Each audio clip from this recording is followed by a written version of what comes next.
I'm Rabbi Ammi Hirsch of the Stephen Wise Free Synagogue in New York, and you're listening to In These Times. Everything is broken. That's the theory that Tablet Magazine's editor-in-chief Alana Newhouse has been testing, that the very institutions that have produced and protected American life are now all at once laying bare their critical faults. The university, medicine, the media, government, law, justice, religion. And so she believes the most vital debate in America today is not between left and right, liberal and conservative, Democrat and Republican, but rather between those who believe there's something fundamentally broken in America and those who do not. Alana, it's always a pleasure to talk with you. Welcome to In These Times. Thank you so much. First of all, I have to tell you that I think the magazine, the website that you've established is just terrific. It's a fantastic contribution to Jewish life. It goes deep into issues that conventional Jewish media might not address, or at least not in that depth. So, first of all, Alana, congratulations. How do you see Tablet? Is it fulfilling its original creation and its original intention? What is its role in the Jewish community? Wow. Tablet was started 15 years ago. The last 15 years have been a time of change in American society and Jewish life. And so nothing that we started out with, not the technologies, not the principles, and not even the goals in some senses, are the same. But that said, there are through lines. And one of the through lines, obviously, is that a lot of the staff is the same. So that's fun. But when we launched Tablet, I had been the culture editor at The Forward for 7 or 8 years before that. To be honest, I thought I was done with Jewish journalism. I was sort of maybe even done with journalism. I wanted to go to India, do yoga for a while, and ended up coming and working on the website of a nonprofit called Nextbook. And we decided to launch Tablet as a kind of reinvigorated version of the website that they had at the foundation. At the time, there were 2 circulatory systems that I thought we were building Tablet on top of, both of which I assumed were quite healthy. One of which was sort of a circulatory system of American Jewish communal life, what we all know: day schools, camps, shuls, hillels, federation, these interlocking organizations that created the establishment of American Jewish life, and into which one could inject ideas and have them circulate. And what's the difference that you wanted to bring to the table with Tablet? There were 2 different kinds of media that covered Jewish life. There was traditional Jewish outlets, which candidly often approached their subject with deep knowledge, kindredness, and warmth, but maybe not the standards of what I saw as great American newspapers and magazines. Certainly not the standards of objective reporting. Again, there are exceptions all over the place, but in general, the universe was one of connection and warmth, but not necessarily the distance that one brings or the objectivity that one brings, and certainly like the standards of particularly magazine journalism that I had come to feel connected to. The other outlets that would cover Jewish life were general interest outlets, The Times, New York Magazine, The New Yorker, which of course did bring the standards of great magazine and newspaper journalism, but none of the warmth, and in many cases, no knowledge. And we're getting things very wrong out of a lack of any real experience or wisdom about any of the operative people, principles, history of that world. So I wanted to exist in the Venn diagram of those 2. The other circulatory system that I thought I was building Tablet on top of was the circulatory system of American journalism. This kind of pyramid of newspapers, magazines, local papers, radio stations, television stations, and at the time, blogs and emerging websites, which seemed like a healthy ecosystem What I did not realize at the time was that both of those circulatory systems for messaging and information and knowledge, both the American Jewish communal structure as well as American journalism, were both decaying. And I was building something on quicksand. And part of what is amazing about being a journalist, it's what has always been amazing if you did journalism right, and what will always be amazing if you do it right, is that even in the worst times, you're learning about your world as you do your job. And so we were learning about how the world underfoot was changing as we were reporting on it, which allowed us to make changes to Tablet and how we understood the world, how we covered it, and also how we engaged with our readers. I became really connected to readers, pockets of readers. Any reader who ever wrote to me, became a regular correspondent for me. So we have these cohorts of readers who began talking to us, and we still do. And you glean from them, right? The spirit and even the content of what's going on in the community that you couldn't necessarily glean from any other source. Yes, and in a way, it made us like a local newspaper, which I love, because one of the best parts of local journalism is the way that you can be incredibly enmeshed with your readers and with the people who you're reporting on and you're reporting for. Being connected to our readers in this really high-touch way allowed me to feel like Tablet was almost a local newspaper for global Jewry. And how has it all worked out?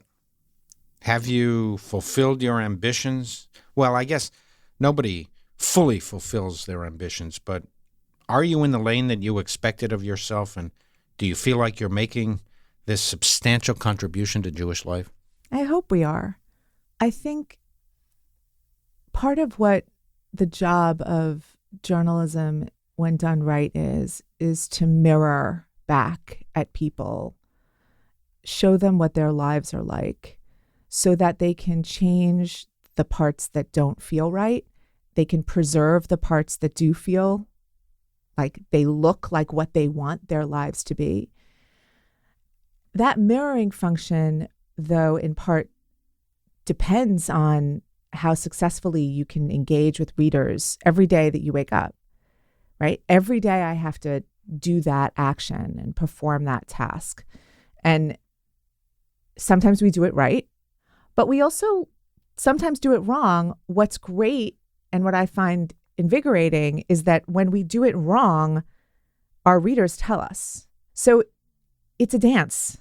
You wrote this seminal essay called Everything is Broken, and you received so much attention, national attention for that.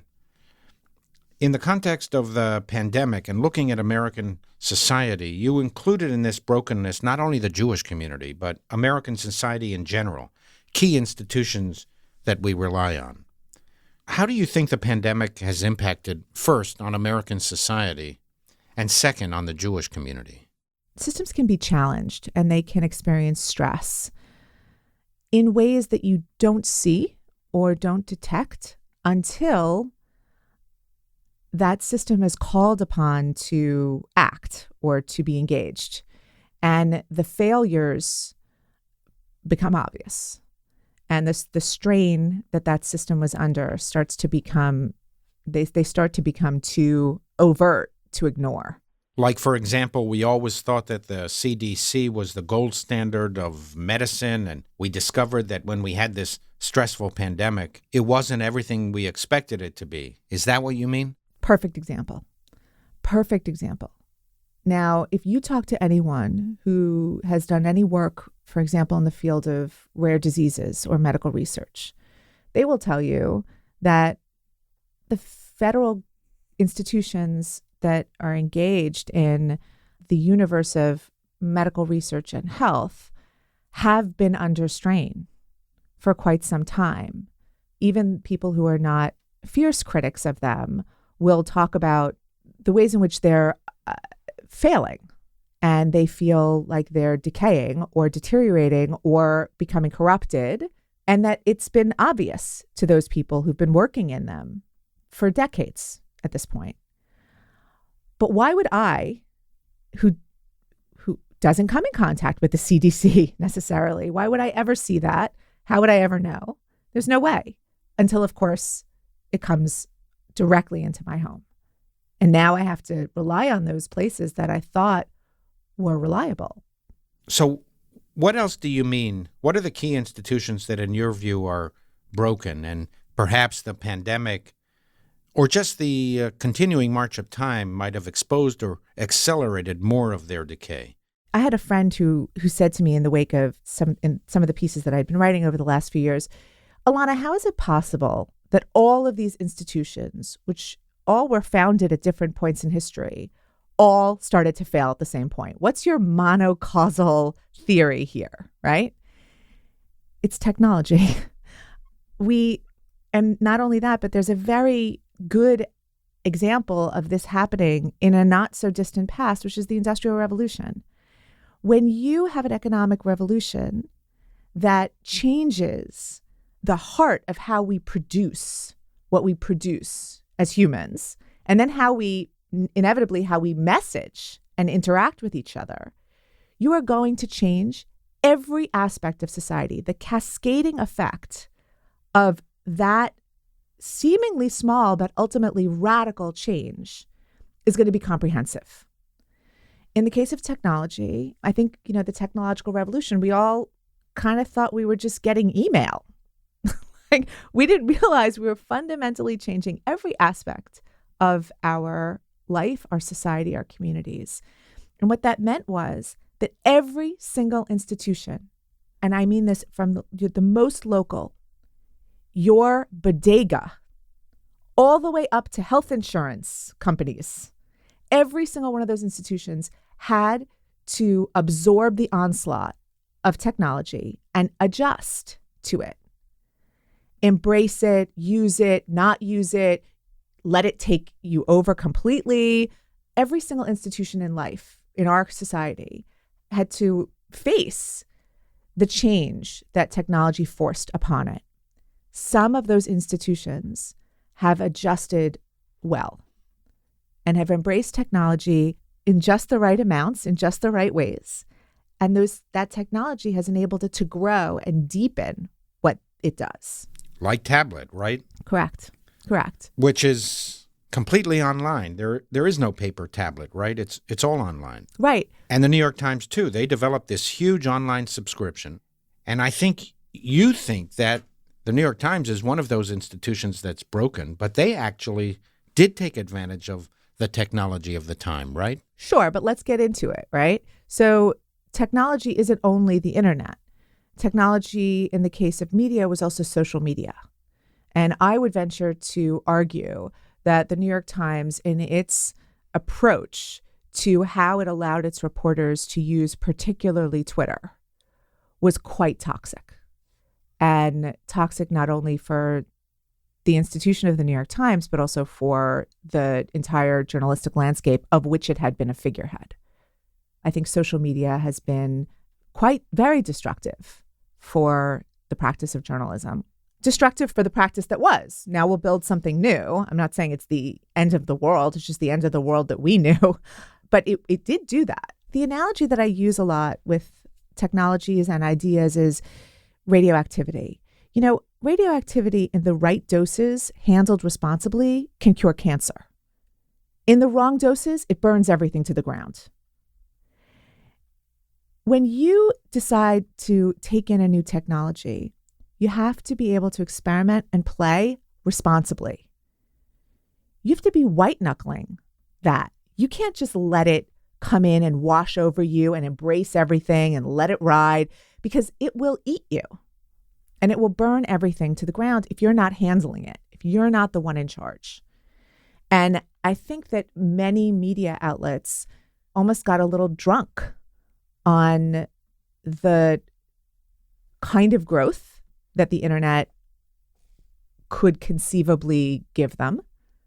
The number of eyeballs, which we all heard about, number of eyeballs. I mean, we heard about it for 2 decades. It was a drug. And it made the universe of journalism get very disconnected from humans, made them get very insular. There are a lot of forces there, but I think that that's one of them. And so do you mean that it kind of siloed us? We ended up reading only what we wanted to read and what other people, like-minded people, wanted us to read who are part of our universe. Yes. And so then the newspapers gave what their readers wanted to see. Yes, but also there's also two other things which I think maybe are even more problematic and more operative, which is that the universe of journalism, the practitioners of journalism, became their own community. And they were writing for other journalists. They weren't writing for readers. And a great example from our world, which is a truly seminal piece, was Maddie Friedman's piece for Tablet, probably 10 years ago now, about how the media covers Israel. And Maddie, who had been at the Associated Press, he takes you in to how the AP, other wire services and journalistic outlets that cover global affairs, how they make their editorial decisions. So he really takes you into the sausage-making factory of global affairs journalism. And he talks about the hive mind of journalists and the way in which Israel does and does not feed into what the machine that makes global news needs. And part of that is really the creation of this separate community of journalists writing for other journalists, as opposed to journalists writing for readership and feeling connected to readership.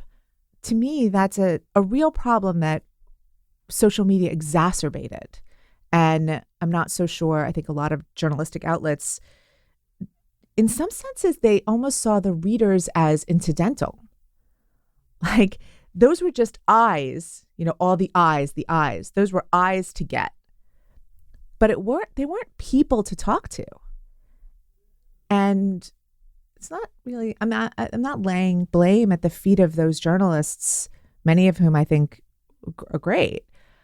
I do think that there is leadership in the entire industry that was completely lacking. Talk to us about the universities. What's broken in universities?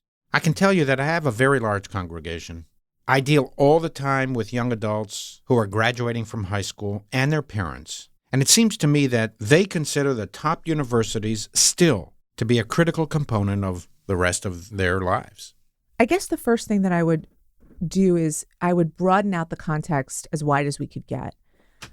What is the state of the American economy right now? What are the jobs the parents imagine their kids are going to have? Because, for example, when I was growing up, lots of parents wanted me and my friends to become lawyers. And there was a huge universe of white shoe law firms. You go, you do well in college, then you take the LSAT, then you go to a good law school, then you get your internship, and then you become an associate. And there was just this very straight path that made enormous sense. Go and read any article about the state of law firms right now. It's not good. The jobs, in many cases, are not there, and that universe is getting smaller. So it's important to understand that, because if that's the destination, then the university is supposed to be a pathway. But where is it leading to anymore? Isn't it still the case that if you want to be an influential or leading voice, that's what we mean by success? And if you mean success in that way, isn't it still the case that you need a university degree? And the better the university's reputation, the better for you, both in terms of how you're received and viewed by potential employers, as well as the network that you establish in these elite institutions of higher learning. Part of Jewish history has been about seeing around corners. So even if I admit that that may be true in certain precincts, and by the way, I actually could argue against that even increasingly. I know very large names in Silicon Valley, names that you would know, who don't hire college graduates anymore. They do not want people who have had their brains made into mush by our institutions. But that said, let's assume I said that that's even true still. The question for people who have children now is it going to be true in 5 years? Is it going to be true in 10 years? I think that at the very least, it is important, it's imperative for Jews to ask themselves that question. Not what am I used to and does that still exist today, Wednesday, but what's going to exist in 2 months, in 4 years, in 20 years? And how do we build a Jewish community and an American society for that moment? Not for the one that we're holding on to so tightly because it's what we know. So take, for example, journalism. When you look at journalists, do you consider journalists who never went to journalism school? I imagine that you probably do, but do you look at journalists who never went to university at all? Absolutely. That's really interesting. That's actually surprising to me. Absolutely. I believe that, especially in journalism, that credentialing is effectively pointless. The fact that you've gone to an Ivy League university at this point doesn't even tell me that you can put together a grammatically correct sentence. And is that because the universities have failed, and even before the universities, the schools have failed? Right. And again, we published a piece a few years ago about Fieldston, and it was about the challenges at that school, struggling with anti-Israel sentiment from certain corners that was bleeding into what some parents felt was overt anti-Semitism and the sidelining of Jewish students from school life. And the most important part of that piece, it seemed to me, the piece talked about the fact that a lot of these private schools in New York City were experiencing the same challenge, and that they were all engaging in the embrace of intersectionality and some of the principles of politics that many Jewish parents had felt made Jews feel unwelcome or sidelined or worse. And I would add, harmful to Jews in the long run. Jews never do well when those ideologies prevail, right? Right. The central premise of the piece, which is so important, is the job of these high schools is to get your kids into those Ivy League universities. If the Ivy League university is embracing intersectionality, it is the job of those high schools to teach your kids the principles that they need to get into those universities. And if the law firms or the medical schools that they want to get into take as fundamental values those ideas, the university has to teach them. So it is a daisy chain here. And it is impossible, I think it's impossible, to isolate one row or one little clip in that chain without looking at what's happening to the whole pipeline. And I know that this is very stressful. And I understand this creates enormous anxiety because as a parent, it's enough to be worried about college. It's enough to be worried about where your kid's going to go in September. I'm now telling you, you actually have to worry about America. But I want to say that I think that if you look at the problem that is really there, you become less anxious and it becomes less stressful. I want to press you on that because I know a lot of attorneys. I'm an attorney. We have friends who are attorneys. My wife is an attorney. We have a lot of lawyers in this congregation. I love lawyers. And based on what you said, I know that the top firms only look at the elite universities. And not only that, the top firms only recruit from the top of the class of elite universities, the top 10%. They don't even look at the bottom 90% of even the elite universities. So isn't it the case that if a high school student has ambitions to be an attorney, that it's justifiable for them to want to get into an Ivy League school, and once they're there to work hard, and then graduate at or near the top of their class? If you are a Jewish kid from New York City who is likely to be labeled white, and worse, if you're male, if you happen to squeak by and get into Harvard, do you know how good you have to be now to not just get into Harvard, but to then get into the law school and then get into that law firm as somebody labeled white and male? I think we should tell kids the truth. If that's what you want, if you have a child who really desperately wants to be a partner at Sullivan Cromwell, great, no problem. Let's just be honest with them that that path is not as easy for them as it would have been 10 years ago or 20 years ago even. It's okay. That's your path. That's what you want for your kids. That's fine. But let's just admit that the landscape we're looking at now doesn't look anything like what it did. I feel the same way about anti-Israel sentiment on certain college campuses. I have a friend who's very involved in campus activation, gives a lot of money, actually, to activists on campus to fight BDS votes. And on this particular campus, the BDS vote it failed by one vote. They poured so much money, so much time, so much energy, and they activated these kids, these Jewish kids on campus, to win by one vote. And this person looked at me and said, "What do you think?" And I said, "I think you should stop. This thing is going to eventually pass. And what you're doing is you're exhausting these kids, and you're making them believe that their world is not what it is. Let them see it. It's okay. You want to send your kid to Columbia because that kid wants to become an engineer. Great. You're going to school to become an engineer. You're going to see a lot of anti-Israel stuff. Some of it may even bleed into anti-Semitism. It's going to be part of your life. You're going for the engineering degree. Go and enjoy that. Get what you can out of it. What bothers me is the idea that parents look at these places as though they're replacement families or replacement communities. And they want those kids to feel, and they tell those kids that they're going to feel completely comfortable with their Jewishness on these campuses, and they're not. That feels irresponsible to me.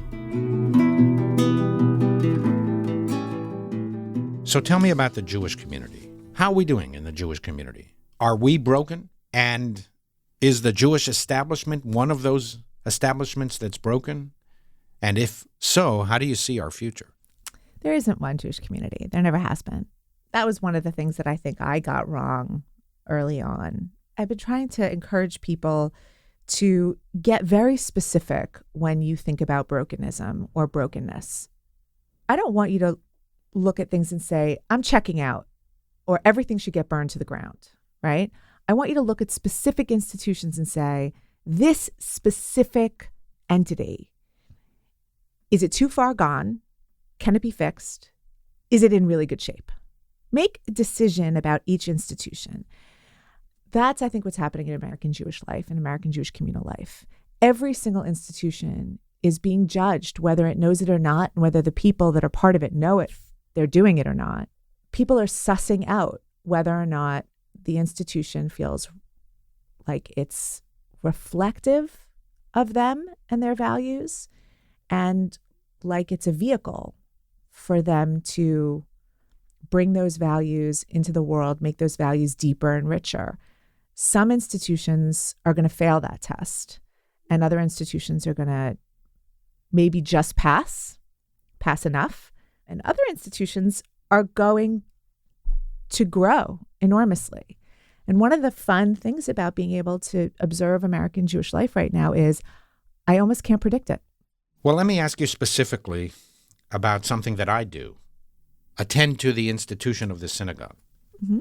I believe the synagogue is the prerequisite Jewish institution that will be responsible for Jewish continuity.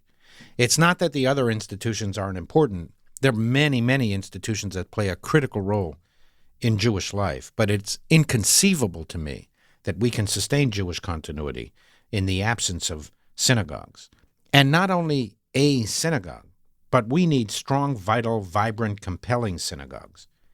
So how are we doing? In your view, how is the institution of the synagogue doing? Well, I don't want to blow sunshine up your tallis or anything, but I really think this is about people, and specifically about rabbis. I think that if we were sitting here 10 or 15 years ago, I might have a different conversation about the synagogue because I think there would have been enough American Jews who had experience that related to the institution of the synagogue as an institution of their lives. And back then, I would have said that that institution had become distant and a little irrelevant, a holder of some sense of authority or legitimacy, but not one that people emotionally felt connected to, and one that most people actually couldn't articulate how they currently needed. Now, I feel we're almost farther along on that path. And especially after COVID, I think that there are a lot of people, particularly people in their 20s, 30s, and 40s, who are now wondering if the synagogue isn't a place that they should be bringing back into their lives. One of the instruments of enormous power right now are humans. I think that there are certain rabbis that are connecting very deeply with people. People are looking for moral leadership, and they're finding it in certain people. When a rabbi can actually show people how to translate their attachment and reliance on him or her into an attachment to the institution as a whole, that synagogue thrives. And you say that irrespective, really, of the depth or the scope of one's religious beliefs, that do you think it's almost incidental to the act of affiliating with a Jewish institution or a synagogue? Is that right? Yeah. I don't believe the denominations have any real relevance anymore, meaning I don't believe that the distinctions are the distinctions that are alive for people. I meet Reform Jews who, when they talk, if I wrote it down, you might imagine they were an Orthodox Jew. I meet Orthodox Jews who, if I wrote down what they said, you would think they were completely unaffiliated. I don't know that the denominations as labels actually tell us anything about what's going on in people's hearts and minds right now. So as a result, when somebody says to me, well, oh, that's shul, that's reform, that doesn't tell me anything about it. I literally have no idea what that means. Tell me who that rabbi is and tell me that rabbi's connection to those congregants, and that will start to give me a better impression of what's going on for that institution and that community. The labels they're not helpful anymore. When you say community, that strikes me deeply, because one of the devastations of COVID was that it shut off completely this element of community. Synagogues, in my view, are fundamentally community centers. It's where the community comes to interact one with the other. And what we did, and I think we did a really good job at the beginning of the pandemic, most of us across the board in North America converted as quickly as possible to virtual interaction. We changed everything. Everything became online. And I think we did a good job at that. We gave people what they really wanted: religious services, even pastoral attention, right in their living rooms. But I think the downside of that is, in some way, we broke the habit of people actually coming into the community. And if the people do not come into the community, in the long run, it's impossible to sustain a community center. It's almost as if we convinced ourselves, we lulled ourselves into thinking that we can establish virtual congregations, when in fact, a virtual relationship is very flat and very dissatisfying. So what is that what you mean when you talk to us about what people are looking for, especially post-pandemic? Is that the kind of community they're looking for? Are they looking for an easy way out, or are they looking to actually engage physically, and are they looking for deep moral values? Are they looking for Jewish spirituality or something else? During COVID, a reader wrote into me about his synagogue going virtual and said, if I wanted a Zoom lecture about Black Lives Matter. There are a lot of better places doing that. It was a good comment, right? Because he was basically saying, what do I get out of this that I can't get better somewhere else? So there's a way in which you look at, and again, this is not about how synagogues and moral leadership encompasses lots of different things. But if it doesn't, as a first principle, give people a connection to Judaism, it isn't going to compete. It's not going to be important in their lives. It's important because it's doing something different, not because it's doing something that's the same. And I just want to say that I felt so struck during COVID by, you're in the middle of a pandemic. I think whatever decisions people made those first few months, especially, they don't matter. They could be forgiven. Some of the decisions were good. Some of them were bad. That's okay, right? Because we're all stumbling in the dark in the midst of an international emergency. The one impulse that I did see that bothered me was the impulse to demonize people who questioned a majority view about how Jewish institutions should function. So there were people who said, what if closing this synagogue and going virtual breaks my connection to it? There were people who said that because they were Orthodox and they need to be inside of a shul. They may have said it because they were older. They may have said it because they had a disability. They may have said it because they were lonely and shul was their connection to human beings. There were a lot of institutions whose reaction was to cover their ears when people said that. I think that was wrong. And I think that we needed to listen to those people. They had wisdom to give us about the long-term effects of the decisions that we were making in those moments. One final question before we run out of time. Are you optimistic about the future of American Jewry? It's really hard to study Jewish history and not be both the fiercest pessimist and the most unending optimist. But if I had to choose, at the end of every day, I go to sleep an optimist. I am.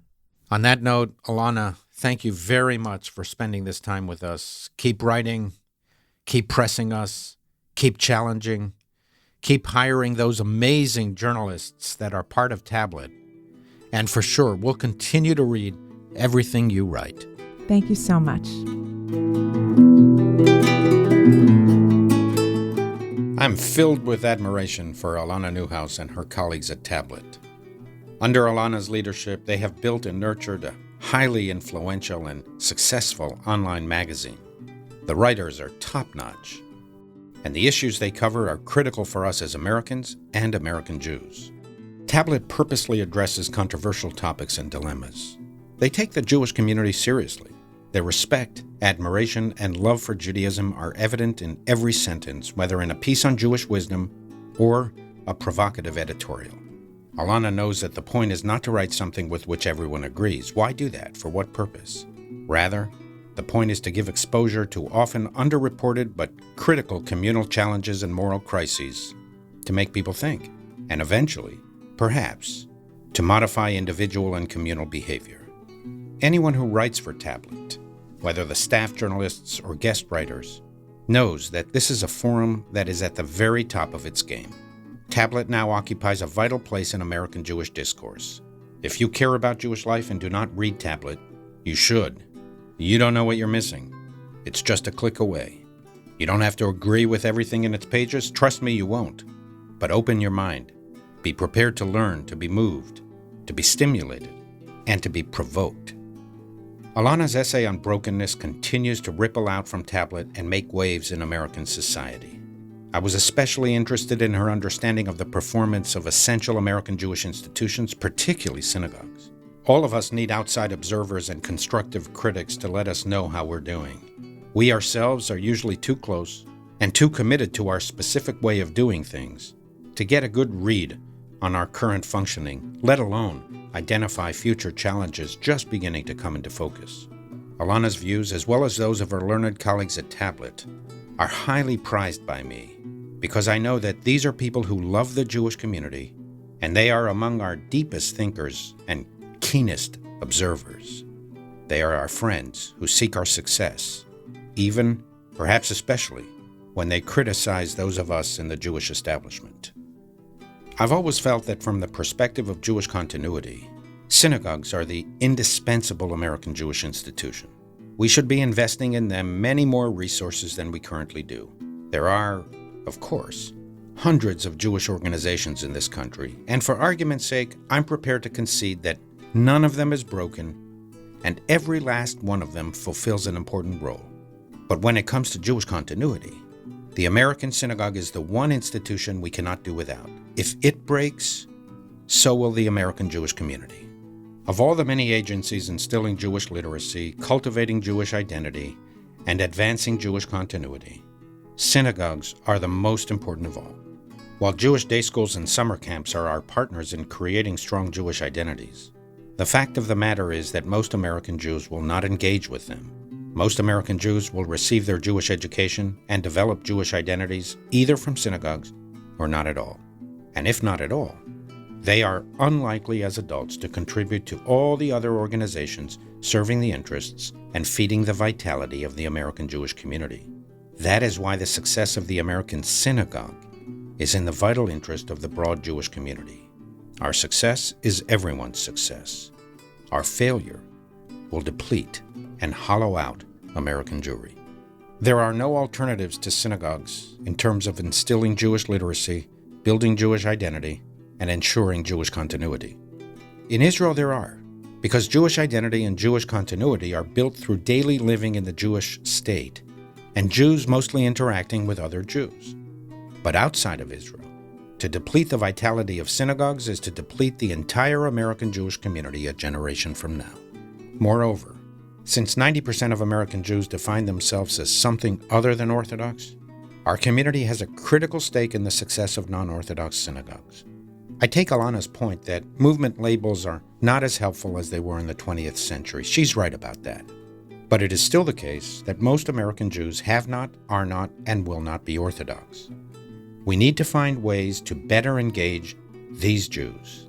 The question for them is not what label of Judaism they will use to describe themselves, but whether they will be Jewish or not. Will their children be Jewish? How will the Jewish community reverse widespread Jewish illiteracy, disengagement, and disaffiliation? This is American Jewry's central challenge. Everything else flows from this. Our future well-being depends on it. We are facing monumental challenges. I think Alana is right that the information age, the advent of the most powerful technology we have ever seen, that will become ever more powerful in the coming years, this has fundamentally changed society. We can't really grasp how, but we feel, we intuit, that the information age will usher in dramatic social, political, economic, religious, and cultural upheaval. Institutions are laboring to adjust. The speed and comprehensiveness of these changes are unprecedented. Political parties, governments, schools, universities, economic and legal systems, religious institutions are all in flux and struggling to make sense of our times. We have a general feeling of dysfunction, dislocation, and instability. But herein lay enormous potential. People are in search, if not of answers, at least of ways to understand our era and address its unique challenges. We're looking for moral stability. In these times of the rapid advance of unprecedentedly powerful technology, we realize that our moral progress must keep pace, lest our scientific capacities outstrip our moral capacities at the price of the collapse of the very institutions we rely on to ensure stability, security, and well-being. I am awake to the challenges, but remain highly optimistic. The American Jewish community is filled with creative, intelligent, capable, and articulate leaders. And Judaism has a genius for adopting new approaches and adapting new responses to changing times. It is one of the main reasons we are still around, and we will still be around a century from now. We've been together now for 2 seasons. If you've enjoyed listening and want even more Jewish substance, I hope you'll pick up a copy of my new book, The Lilac Tree, a collection of my thoughts developed over the past 20 years on life and death, science and faith, politics and morality, the past and the future. It's just been published, and it's available now wherever you can get your books online. If you have a chance to read it, send me an email at ahirsch@swfs.org and let me know what you think. Until next time, this is In These Times.